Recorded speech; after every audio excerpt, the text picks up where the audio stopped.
Hello and welcome back to my channel. I'm Kristen and I am so excited that you're here today. I make videos to encourage you, empower you to be more and not less in this world, and most importantly to have fun, because this beautiful life is meant to be enjoyed. Everybody has their doubts, but you can't stop now. You just gotta live. So welcome to the Disney College Program Round 3 video. If you haven't checked out my first or my second video, definitely go do those because they are the beginning parts of the process. And so in the first video, we talked about what the Disney College Program was, the basics, how to apply, and the different roles you could choose. The second video, we went over you've been accepted, now what, kind of housing, roommates, leading up to arrival and your arrival day. And now we're gonna get into your actual program experience. So things like training, costuming, benefits, working hours, all the kinds of ins and outs that you need to know about your actual program. Of course, I probably won't be able to cover everything in this video just because things do change and I might have forgotten things and I might not have experienced some things that other people did. So if you have any further questions, don't hesitate to just put them in the comments below and I will gladly answer them. But other than that, let's just get started and jump right in. So we ended last video on your arrival day and then traditions. And after traditions, you become an official cast member. And I mentioned that now we go into training. So traditions is on a Friday or a Saturday at the end of your arrival week, and then training can start as early as Sunday. My traditions was on Friday and I started training on Sunday. So I don't know if they always put them 2 days apart or if that's just the way that mine was, but training starts pretty quickly, which is exciting and nervous, but of course you just became an official cast member, so they want to start training you to be able to work. Don't worry, before traditions, like earlier in the week, you will get an email that's telling you about your training, your location, what you need to wear, what you need to bring, so you will be well prepared before your training. And also with training, there are multiple days, obviously. And so there are 3 basic days of training before you get into your on-job specific training. So your first day is your general category of your role. So for example, I was attractions, and so my first day of training was operations because attractions is part of operations. So in this operations or whatever role category you were in, you will learn the basics of emergencies, safety, injury prevention, all those kinds of things. Mine was at Disney University and it was close to all day. It's a long day, but they have some really cool people helping to train you so they can try and make it fun. It's actually the guy that I had, I don't remember the exact story, but when we got into the room, he said that it was haunted by a previous Disney College Program student, and that the ghosts sometimes came around, sometimes didn't, and it was like one of the whiteboards where it was a whiteboard and then you could open it up and there's like another whiteboard underneath if you needed more room. And he's like, okay, we're gonna take a break. I put the instructions on this whiteboard and he opened it up and it was like, I don't remember the ghost's name, I want to say like Jose. I was like, Jose was here, and he kept doing that, and it's like, I see you, Michaela, and there was like 2 Michaelas in the room, so obviously he prepared that ahead of time, but he just kind of made it fun. So that's day 1 of training, is just your general basic information for safety and health and all that for Disney, as well as whether it's operations or food or merchandise, whatever the case may be. Just those basic guidelines and training as well. Then day 2 will be your park training. And so obviously this one was at Magic Kingdom for me, and if you're at Epcot, you'll be at Epcot for this training, etc. And so there are some classrooms and computer labs in Magic Kingdom, and I'm sure in the other parks as well. And here you learn a lot more information about the park and the layout, and you get to kind of tour all the underground tunnels, at least for Magic Kingdom, because there are underground tunnels in Magic Kingdom. You get to kind of go on stage and see just the general area. So this second day training is specifically your park, just learning the ins and out, making sure you know the map and things like that. And then your third day of training is your specific location, or I should say that it's like the general location or area, but not your specific working location, if that makes sense. At least that's how it was for attractions. So to clear this up, for example, like I said in previous videos, I was Fantasyland West attractions, but that could mean 7 different attractions. And so in that third day, when we were doing our general location, I was probably with like a dozen other people, and none of us knew which attractions we were going to be at. But this was the Fantasyland West training. So we just learned the area, we learned kind of a little bit about each attraction, and just kind of that information. And we had a trainer who was a trainer in Fantasyland West taking us around and having us learn specifically about that area and different evacuations for the area and different training and injury prevention and safety things for that area. And then at the end of that third day is when we found out our actual role, our actual specific locations. And so she kind of made it follow the drum roll and would give us a certificate handing out which ones we were. And so then after that third day of training, I knew my specific rides because she handed me my scroll. She gave me Princess Fairy Tale Hall, the Carousel, and Mickey's PhilharMagic, which I'm gonna be honest here, I was not happy with. I'm just saying that, like, when she handed me that, I was like, that is the last thing that I wanted to do. I really wanted Pooh Bear because I absolutely love Winnie the Pooh, and so I thought that'd be such a fun ride. Or, you know, Peter Pan is kind of cool too, but like no one cares about Mickey's PhilharMagic, and the Carousel is silly. But looking back now, especially because we shared a break room with people who worked at Peter Pan and Small World, and just like things they had to deal with and how many times the ride broke down, and actually Winnie the Pooh is one of the most complicated ones to operate. And after going through my program, I was so excited. I would not have asked for any of the other attractions, but yeah, in that moment I was a little disappointed. I was like, okay, but I promise, like, it was the best thing ever, and this was the best thing that could have happened for me. So then after that, they also, in that training, they teach you how to clock in and clock out and help you log onto the computer to find your schedule for your specific on-the-job training. Because after those 3 days of the general role and the location and the park, now you get into the nitty-gritty of your specific rides or your specific restaurant or your specific merchandise store, whatever the case may be. It's gonna differ depending on your role and where you are and how many people you have. I believe the training is usually about 3 to 4 days because you definitely have an opening shift and a closing shift and probably like a midday as well. Now, college program kids will joke that CPs doesn't stand for college program, it stands for closing people, because we tend to get the closing shifts, which makes sense. The full-time and the part-time people they'd rather get there early and be done by 2 p.m. than get there at 4 p.m. and work till midnight. So we often get kind of the last shifts that not many people want. Not to say you won't. I have had some morning, and I have traded people for morning before too, so you're not going to always be working till like 10 p.m. to 1 a.m. somewhere around there. But we often get the closing shifts, but it is important that you also have an opening shift training so that you know how to actually, you know, open your area. Because at least for attractions, every single night we shut all the rides down, so in the morning you have to go and open all the rides up and make sure they're working and make sure that if anything was broken that maintenance fixed it overnight. So you'll have 3 to 4 days of training, and then you'll have kind of your assessment, and all during this time on your name tag you will have a little earning my ears badge that you put at the end of it, and you wear that all during training, because when you're training sometimes you're in a classroom reading like books or reading documents and learning from your trainers, but a lot of times you're actually in the park working, learning as you're doing. Like, he will literally explain what you're about to do and then throw you in there and do it, which can be kind of scary, but like, you have your trainer right next to you. If anything goes wrong, you can ask questions, you can learn. So it's really like nonchalant, because in those 3 to 4 days, they want you to just learn and soak it all in and trial and error and all of those things. But you do have at least your earning your ears badge, so people will see that and they hopefully know, okay, like, she's not just slow or stupid, she's just learning.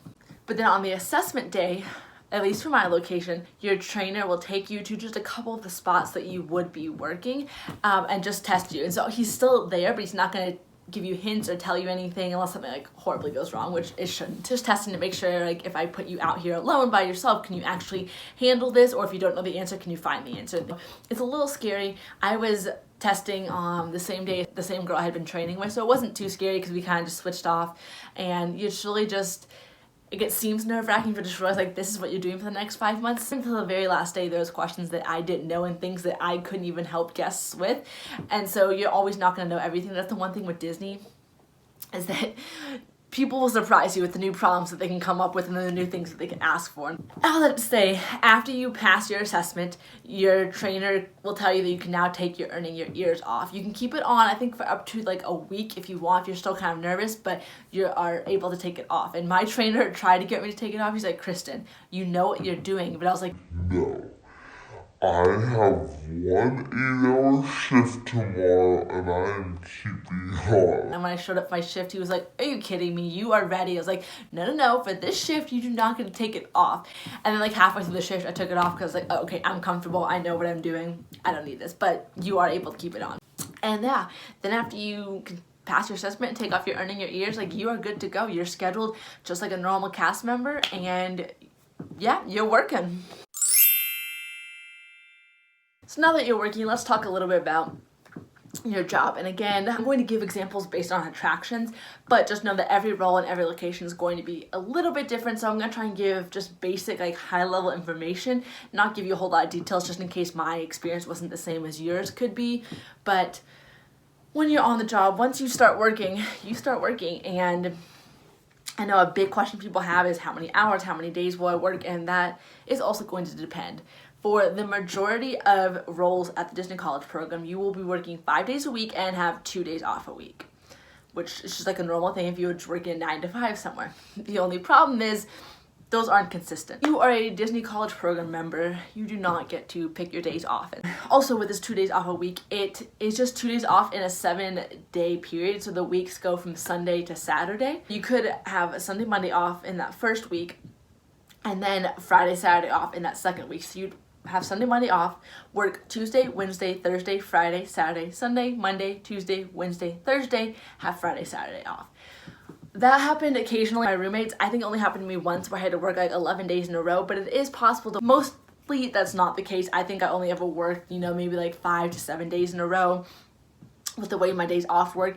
And also your days off will not always be back to back. Mine generally were Sunday, Monday, or Monday, Tuesday, or Thursday, Friday, but it could be like Tuesday, Saturday. They're not always back to back. That is kind of the hard part, especially for someone like me who likes to have a plan and a routine.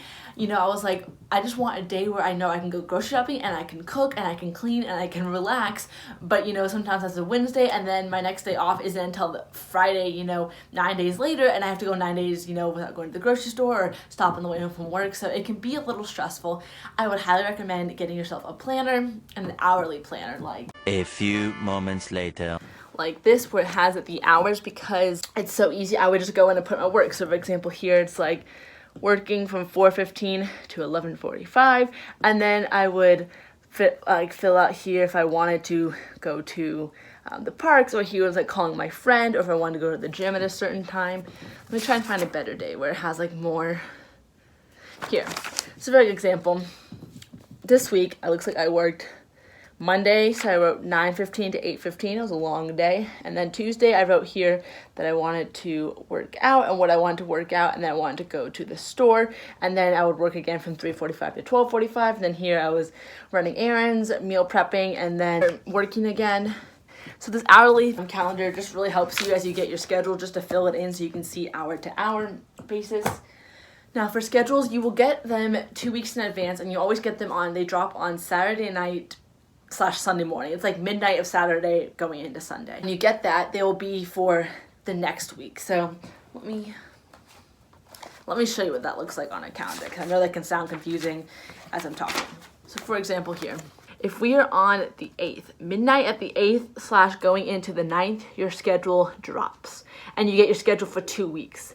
But you will already know this week right here. So don't worry, it's not like you get your schedule and then you could have to work that day. You've already knowing this week. So when you get your schedule on midnight of the 9th / 8th, it'll be for these next 2 weeks. So when you get your schedule, you know your schedule already for that coming week because it was on the previous schedule drop. This one will give you your next 2 weeks.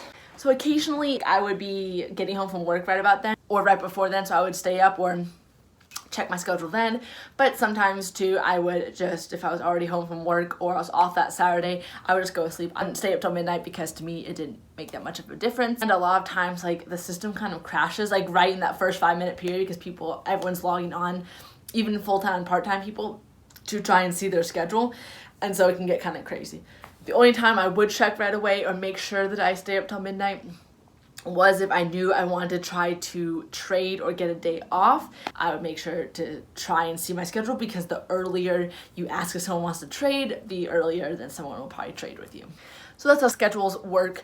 And like I said, 5 days a week. There are exceptions. My roommate worked in Epcot at the Food and Wine Festival, and they worked 6 days a week. They only had 1 day off a week. It was always the same day, but only had 1 day off a week. And they worked 50 to 60 hours, which is really high. Most college program kids will work probably 30 to 40, maybe 45 to 50, depending as we start getting later into the holiday season.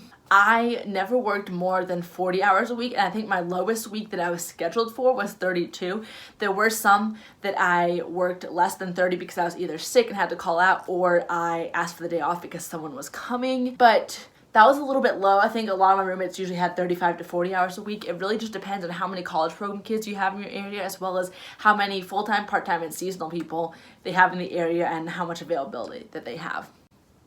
So generally 5 days a week, anywhere I say from 30 to 40 hours a week, until you start getting into the holiday season, it can go up a little bit more.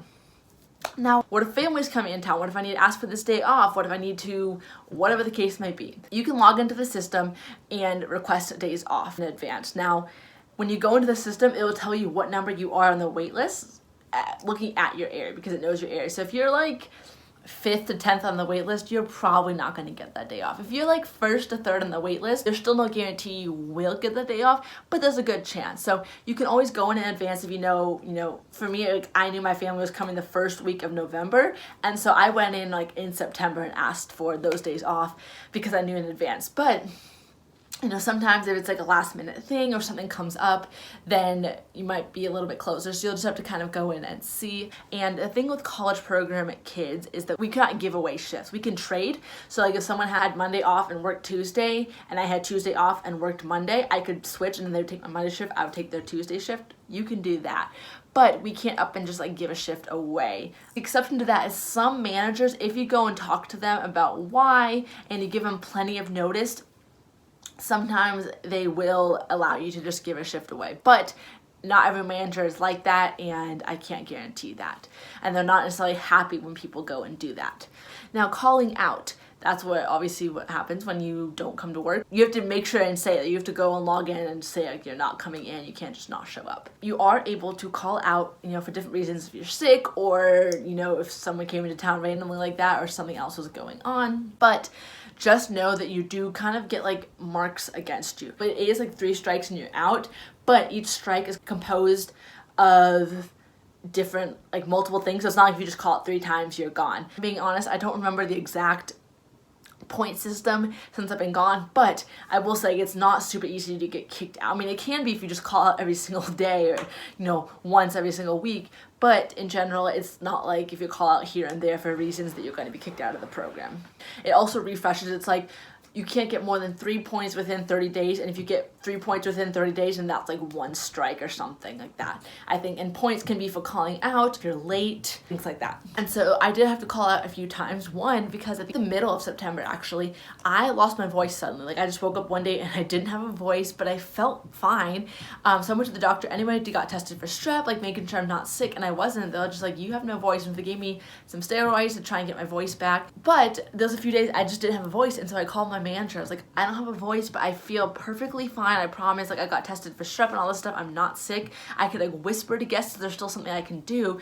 And I mean, I'm sure he wasn't trying to be rude, and he was a really nice guy, but he was like, if you can't talk to the guests, you can't come to work. So I literally had like 3 days I had to call out in a row. Even though I wasn't sick, I just had no voice. It kind of sucked. But even with that, like I didn't come close to getting kicked out of the program or anything like that. So don't freak out. So let's talk about what you do when you show up to work now. Every role or area has a break room of some sort, no matter what park you're at. Now you could be sharing it with other people. For example, like I said, our break room was in between Mickey's PhilharMagic and Peter Pan, and we shared it with the people who were working Peter Pan / Small World, and all of us who were working Straight Hall, PhilharMagic, and the Carousel. And some break rooms are nicer than others. My friend who worked at Aladdin Magic Carpets and the Tiki Room, they had a nice break room with an actual like kitchen in it and tables and chairs. My break room was a tiny hallway with 3 chairs on one side, 3 chairs on another, some shelves, some lockers, and it was right next to Peter Pan, so you heard that scene over and over again. So I'm not gonna lie, it was not the nicest break room, but it worked. So every single day when you arrive, you will go to your break room and you'll go there and there'll be a computer. You will log in and clock in. Also when you log in, that's when you can see your schedule as well if you forgot, or to make sure a change was made or something. You can also request an early release or an ER. That's if you're not feeling well or something and you're just like, I want to leave early, you can request it. They very rarely give it to people unless they're like just super empty or they are overstaffed. It happened once to both me and my friend. I think I was supposed to work until like 5:15 and I was tired because I had to get up early that morning, and I just was not feeling good. I think he called both of us at like 4. I was like, do you want to go home early? And we're like, yes. So we left, and it was nice. Not that you should look forward to that, or I'm saying like I wanted to leave early every single day, but that day was actually perfect because it was like rainy and I was just tired, not feeling well, and so it worked out. That is your break room, where you can take your breaks when you get them, you can eat, you can fill up your water, all of those things. And as far as food goes and break timings, so every place is a little bit different, but for us, you have to work at least 6 hours to get 2 15s. 6 hours, you get 2 15s, and then I believe at 8 hours, you get 2 15s and a 30, and then once it got up to like 10 hours, I think you got 3 15s and a 30, and once you got like 12 hours, I think you got 2 30s and 1 15 or something like that. And those are how many minutes of a break you get. And so generally for my shifts, I would have either 2 15s or 2 15s and a 30. I rarely worked more than 10-hour shifts. I did have to work a couple though, and so you'd get longer breaks. But they attempt to make your breaks every 2 hours because that makes sense. If you are working a 8-hour shift, you would have 2 hours usually and then a 15, 2 hours and a 30, 2 hours and 15, 2 hours and go home. They don't always do that. Like there were sometimes I would literally get like a 15 and 45 minutes later, get at my 30, and I'm like, are you kidding me? And then I have like 5 hours to work still. So they're not always perfect, and this is where your meal timings might be a little bit weird too, because depending on what time you work, they may give you your 31st. Like for example, if you work 5 to 1 a.m. or something, they're probably gonna give you your 30 at like 6:30, so you're eating dinner at a normal time and not eating dinner at like 9 p.m. So usually for 15s, I would bring snacks, and then for my 30 would be my lunch, dinner, like whatever my big meal was. So sometimes when I literally had that 15-minute and 30-minute, like 45 minutes apart, I just ate. I wasn't hungry, but I'm like, well, this is my chance to eat. And so for my 15s, I would stay in the break room and just eat my snacks there. Or if I only had like a 6-hour shift, if I was working like 4 to 10 p.m., you only get 15 minutes to eat quote unquote your dinner, so I would just stay there. Magic Kingdom, there is the Mousketeria, which is the cafeteria, so for all my 30 minutes I would go down there and eat my meal, but for 15s I wouldn't, because to get there and back took like 7 minutes, so by the time I did that I would only have like 7-8 minutes to actually eat. I'm like, that's not worth it, I'll just eat up here in this little break room. But for 30 minutes that's plenty of time to go down there and get your food. And at the cafeteria they also have like Subway and different food options that you can buy if you don't want to bring your food. So you might be wondering, okay, you know, am I just working the same thing for 8 straight hours? Because that sounds so boring. Don't worry, you're not. Almost every single location has rotations of some sort. For my place, because we had 3 attractions, and each attraction had probably at least like 4 to 8 different roles at each attraction. And so there were lots of different spots that we could be, and we also had the joy of strollers. That's a story for another day. You know, I just say that strollers do not bring out the good side in any cast member. So for my area, we had 3 different rotations: pink rotation, blue rotation, and Philhar rotation. So those are the different rotations. If you were on rotation, you wouldn't move over to another rotation unless you somehow got a break and then came back and they put you on a new rotation. But with rotations too, you can either start the rotation or just take over for someone. So for example, the pink rotation went from carousel operator to Princess Fairy Hall pink fast pass to inside Princess Fairy Hall on the pink side. And so when I pulled my, whether I was clocking in or clocking back in from a break, I pulled my slip, and sometimes it would say you're pushing the rotation. If you start at carousel operator, that means I was pushing the rotation and everyone was gonna get bumped. Or it might say take over for Susan at pink fast pass, and so I wouldn't push the rotation, I would just take over for her, and then when rotation came, I would get bumped. So with all of that said, you stay on the same rotation until, okay, like I've rotated a few times, it's time for my break. Then when I come back, okay, now I might get bumped into my Philhar role. It's really whatever the need is, depending on people's breaks, when people have to leave, when people are arriving, things like that. And you never know what role you're gonna get put into. But for us, it was supposed to be every 45 minutes, rotation would get bumped. Occasionally it would go an hour to an hour and a half, depending if we were understaffed or just whatever situation was going on. But generally every 45 minutes you would rotate to a new spot, so you weren't doing the same thing the whole time, which was nice. Although not if it was a role you wanted to stay at, you know, you were kind of like, oh, I don't want to move. And then you just keep rotating and going on your breaks. And what I didn't mention in the breaks is you clock out for your 30. For your 15s you don't. For your 30-minute you do clock in and out. Anyway, yes, you go through rotations until you get your bump out, which just means it's time to go home.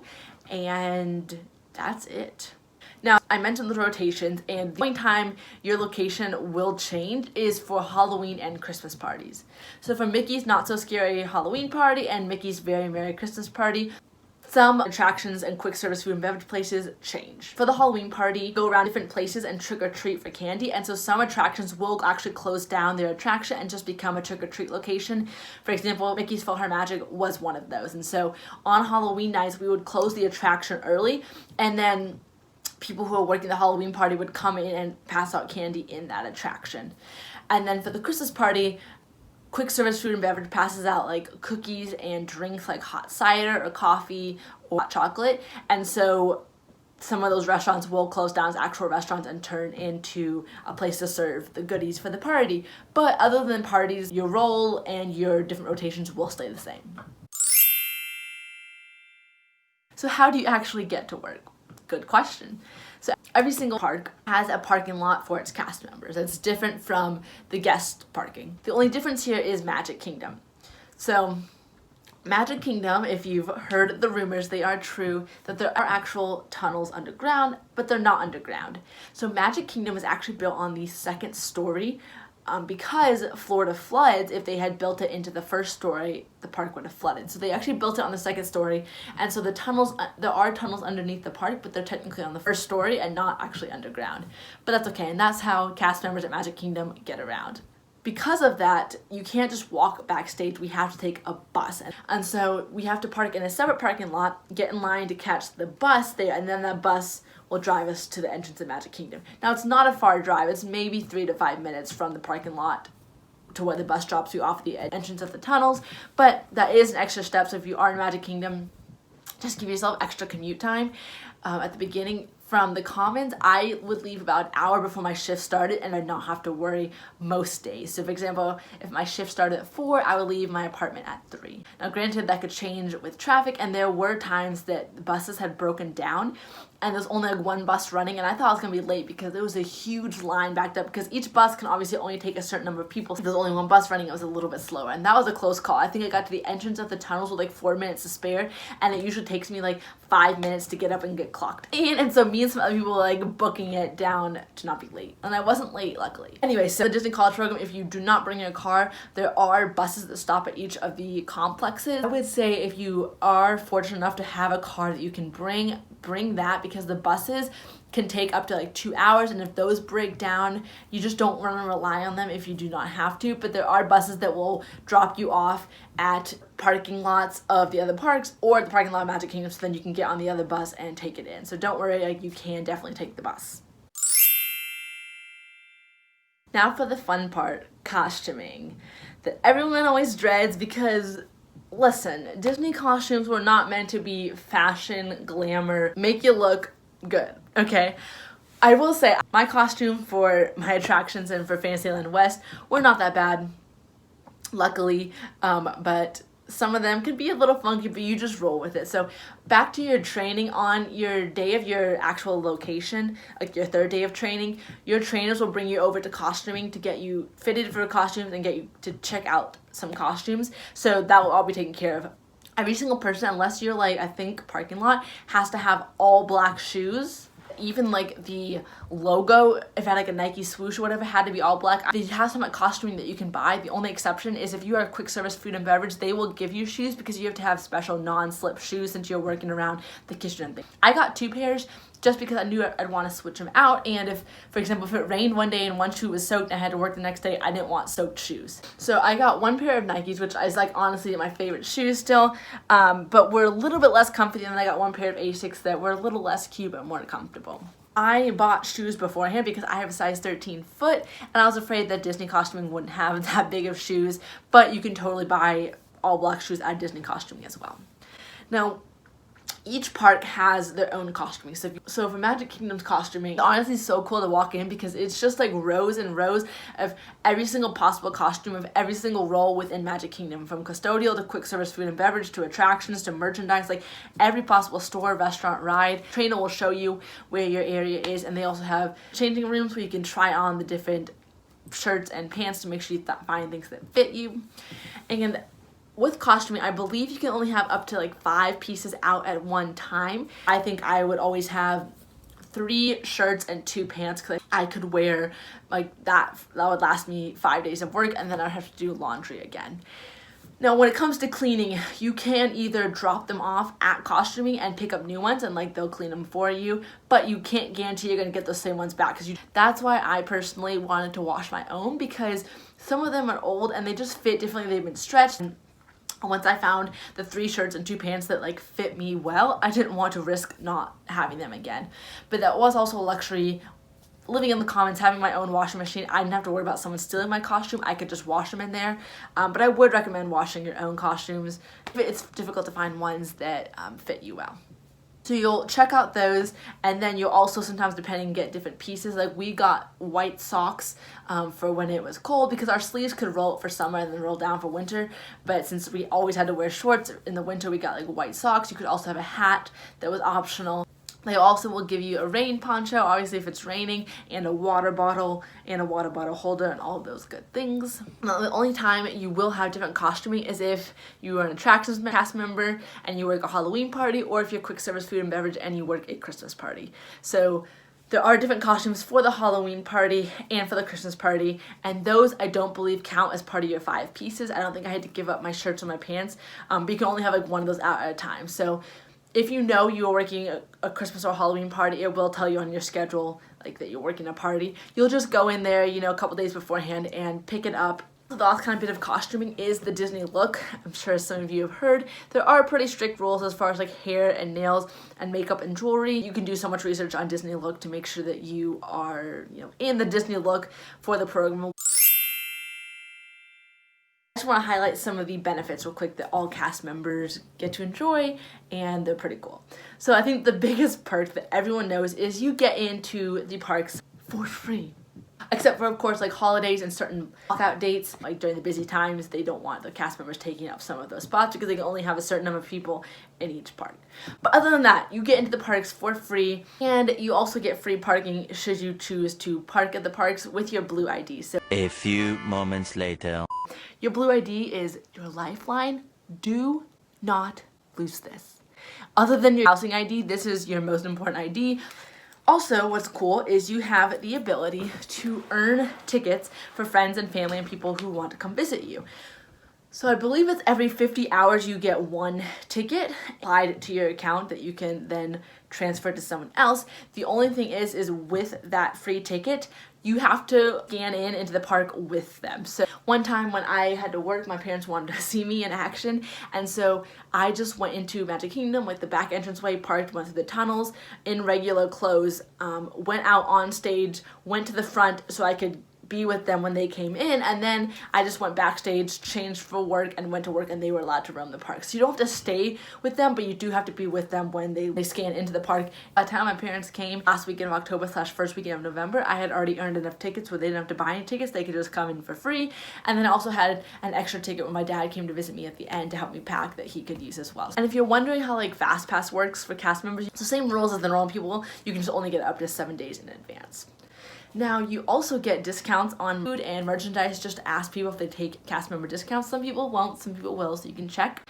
Also, we have specific stores just for cast members. So there is Company D, which is in Disney University. It's smaller. It has some unique cast member shirts icons. And then there's Cast Connections, which that's a much larger store, and they have a lot more selection of stuff. And they also have a back room that's like discounted things that are broken or that were made wrong. And some of them are like really messed up, and some of them only slightly, but they're discounted way down. And last but not least is there are opportunities for cast members to kind of bid.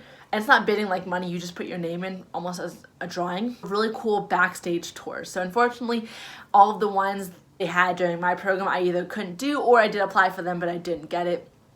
And when I say apply, it's not like whoever's most qualified. You literally just like say I'm interested, and they do like a raffle drawing for, you know, the 12 people that get to go on tour.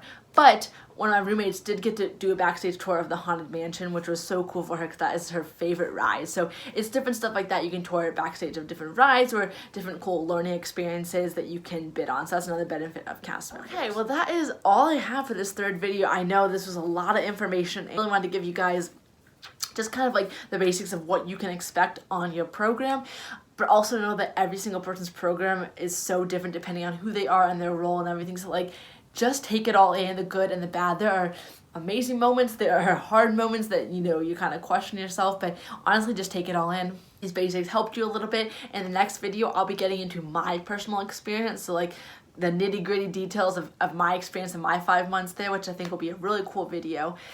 But if you have any further questions, any additional comments, as always, leave them in the comments below. I would love to hear from you. All I have, you know, stay magical, and we're throwing it back up to this quote again because it's Disney. So I hope that you remember that you are braver than you believe, stronger than you seem, and smarter than you think. I'll see you guys in the next video. You just